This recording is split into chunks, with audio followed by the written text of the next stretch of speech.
வணக்கம் மற்றும் ஒரு உண்மை நிகழ்ச்சியோடு இணைந்திருக்கின்றோம்.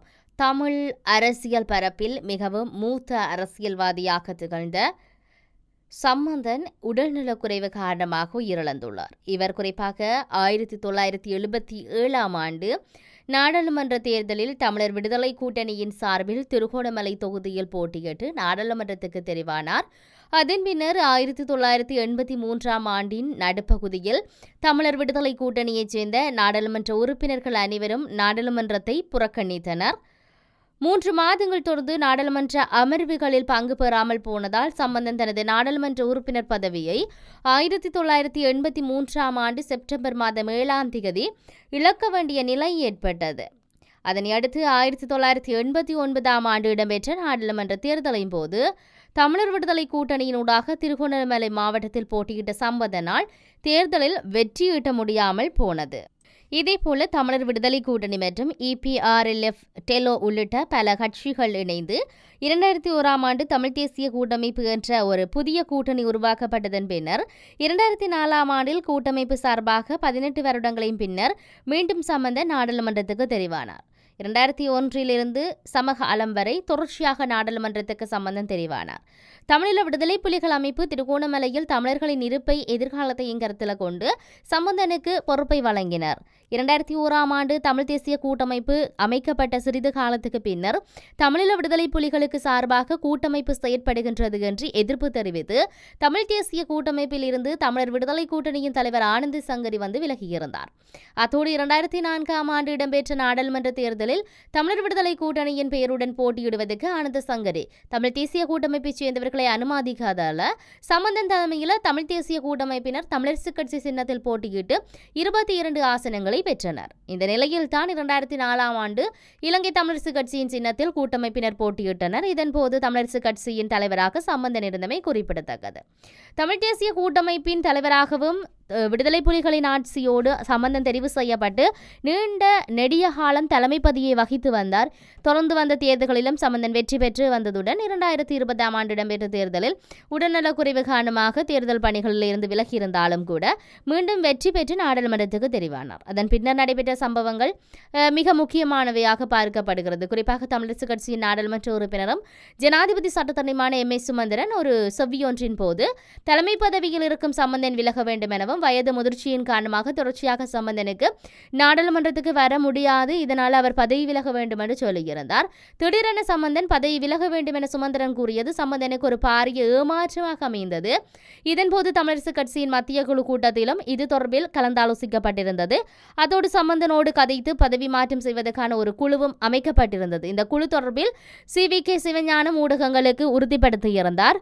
இதுக்கு முன்னர் இருந்த தந்தை செல்வா உள்ளிட்ட அரசியல் தலைவர்கள் வயது முதிர்ந்தாலும் கூட கட்சிக்குள் மிகவும் மரியாதையாக நடத்தப்பட்டிருக்கின்றனர். இவ்வாறான நிலையில் நீண்ட அரசியல் வரலாற்றை கொண்ட சம்பந்தன் பதவி விலக வேண்டும் என்று கூறி அவரின் இறுதி காலத்தில் அரசியல் ரீதியாக அவரை துன்பத்துக்குள் உள்ளாக்கிய சம்பவங்கள் இடம்பெற்றிருந்தமை சம்பந்தனை மனதளவில் மிகவும் பாதித்ததாக சொல்லப்படுகின்றது. இதேவேளை CVK சிவஞானம் ஊடகம் ஒன்றுக்கு கருத்து தெரிவிக்கும் போது சம்பந்தன் கட்சிக்குள் சிறிது சிறிதாக ஓரங்கட்டப்படுவதை கண்டு நொந்து வேதனை அடைகின்றோம். இதனை நாங்கள் கண்கூடாக கண்டிருக்கின்றோம். எங்களது கண் முன்பாகவே தமிழரசு கட்சிக்குள் சம்பந்தன் அவமதிக்கப்படுவதை நாங்கள் அறிந்திருக்கின்றோம் என்று சொல்லியிருந்தார். இதேவேளை சம்பந்தனை பதவி விலக வேண்டும் என்பதை சுமந்திரன் ஊடகங்களில் குறிப்பிட்டிருந்தமையும் கூட தமிழர் அரசியல் பரப்பில் சலசலப்பை ஏற்படுத்தியிருந்தது. இதன்போது இலங்கை தமிழரசு கட்சியின் சிரேஷ்ட உறுப்பினரும் சிரேஷ்ட தலைவரும் திருகோணமலை மாவட்ட நாடாளுமன்ற உறுப்பினருமான இரா சம்பந்தன் அவருடைய முதுமையின் பொருட்டு நடைபெற்ற அரசியல் பங்களிப்பு செய்ய முடியாமல் இருப்பதனால் அவர் தனது பதவியை துறக்க வேண்டும். சம்பந்தனின் முதுமை காரணமாக அவர் தொடர்ச்சியாக நாடாளுமன்றத்துக்கு வருகை தர முடியாதுகின்றமை தொடர்பில் நாங்கள் கரிசனை கொண்டு இருக்கின்றோம்.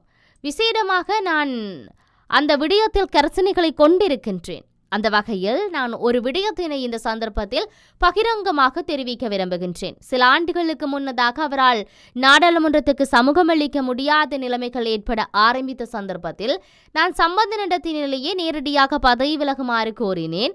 அதன்போது சம்பந்தன் அதனை நிராகரித்திருந்தார். அத்துடன் அவர் அதற்கான காரணத்தையும் தெளிவுபடுத்தினார். 2020 ஆண்டு நாடாளுமன்ற தேர்தலின் போது திருகோணமலை மக்கள் தன்னை அந்த மாவட்டத்தின் முதலாம் நபராக தெரிவு செய்திருக்கின்றார்கள். அவர்கள் தனது உடல் மக்கள் நிலைமைகளை அறிந்தே தெரிவு செய்திருக்கின்றார்கள் என்று சம்பந்தன் என்னிடத்தில் குறிப்பிட்டிருந்தார். அதனை சம்பந்தன் மீண்டும் நினைவுபடுத்தியிருந்தார். எனினும் திருகோணமலை மக்கள் பிரதிநிதித்துவம் செய்து செயற்படுத்தப்பட வேண்டிய பல விடயங்கள் உள்ளன. புரிதொரு பிரதிநிதியை நாங்கள் நியமித்தாலும் அவர் முழுமையாக செயற்பாடுகளை ஆற்றுவாரா என்பது பற்றிய பல கரிசனைகள் இருந்தன. எவ்வாறாயினும் சம்பந்தனின் முதுமை காரணமாக அவரால் செயற்பட்டு ரீதியாக விடயங்களை முன்னெடுக்க முடியாமல் இருந்தது. ஆகவே பலர் பதவியை துறக்க வேண்டும் என்பதுதான் தனது தனிப்பட்ட கருத்தாக உள்ளது. அடுத்தடுத்து வரும் காலங்களில் அது தொடர்பான சில நடவடிக்கைகள் எடுப்போம் என்று சுமந்திரம் பகிரங்கமாக அறிவித்திருந்ததை பார்த்திருந்தோம். இவ்வாறான சந்தர்ப்பத்தில் சம்பந்தன் தொடர்பான சுமந்திரனின் கருத்துக்கள் பல விமர்சனங்களை கட்சிக்குள்ளேயே தோற்றுவித்திருந்ததுடன் சம்பந்தனிடத்திலும் பாரிய அதிர்வலைகள் ஏற்படுத்தப்பட்டிருக்கலாம். இது சம்பந்தன் ஆதரவர்களிடத்தில் விமர்சனங்களை ஏற்படுத்தியிருக்கிறது. நீண்ட காலம் கட்சியில் இருந்த சம்பந்தனை கட்சியில் வஞ்சித்து விட்டனர் என்ற ஒரு சம்பந்தனின் குடும்பத்தாரிடத்திலும் இருந்ததாக சொல்லப்படுகிறது. அதே சமயம் அவர் மரணமடைந்துள்ள இந்த காலப்பகுதிக்கு சிறிது முன்னர் பதவி விலக வேண்டும் என்ற அழுத்தம் அவருக்கு அதிகமாக இருந்ததாக சொல்லப்படுகிறது. பல அரசியல் தலைவர்கள் தமிழ் தேசிய அரசியலில் இருந்து தங்களது வயது முதிர்வு காரணமாக மிகவும் கௌரவமாக விடைபெற்று சென்ற நிலையில் சம்பந்தனை ஒரு வெறுக்கக்கூடிய நபராக தமிழிசை கட்சி ஆக்கிவிட்டது என்று அவரது ஆதரவாளர்கள் கருதுகின்றார்கள். அதே சமயம் சம்பந்தனின் அரசியலுக்கு முடிவு கட்ட வேண்டும் என்று கருதிய பலர் இன்று சம்பந்தனின் மரண வீட்டில் தங்களை மிக சிறந்த ஆளுமைகளாக காட்டிக்கொள்ள முயல்வதாகவும் தங்களது இருப்பை தக்க வைத்துக் கொள்ள சம்பந்தனின் மரண வீட்டை தங்களது சாதகமாக பயன்படுத்தி பலர் அரசியல் செய்ய முயல்வதாகவும் குற்றச்சாட்டுகள் சுமத்தப்பட்டு வருகின்றன என்று சொல்லி அரசியல் ஆய்வாளர்கள் சொல்லுகின்றார்கள்.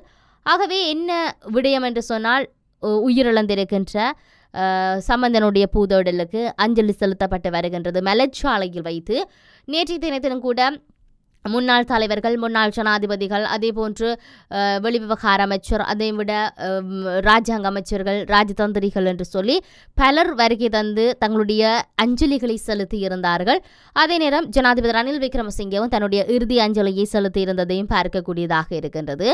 இந்த நிலையில் இன்றைய தினம் நாடாளுமன்றத்தில் அவருடைய பூத உடல் அஞ்சலிக்காக வைக்கப்பட இருக்கின்றது. அதனைத் தொடர்ந்து அவருடைய அடுத்த இறுதி கிரிஜைகள் தொடர்பிலான அடுத்த கட்ட நடவடிக்கைகளெல்லாம் இடம்பெறுவதற்கு காத்திருக்கின்றது. மற்றும் ஒரு உண்மை நிகழ்ச்சியில் இணைந்திருப்போம். வணக்கம்.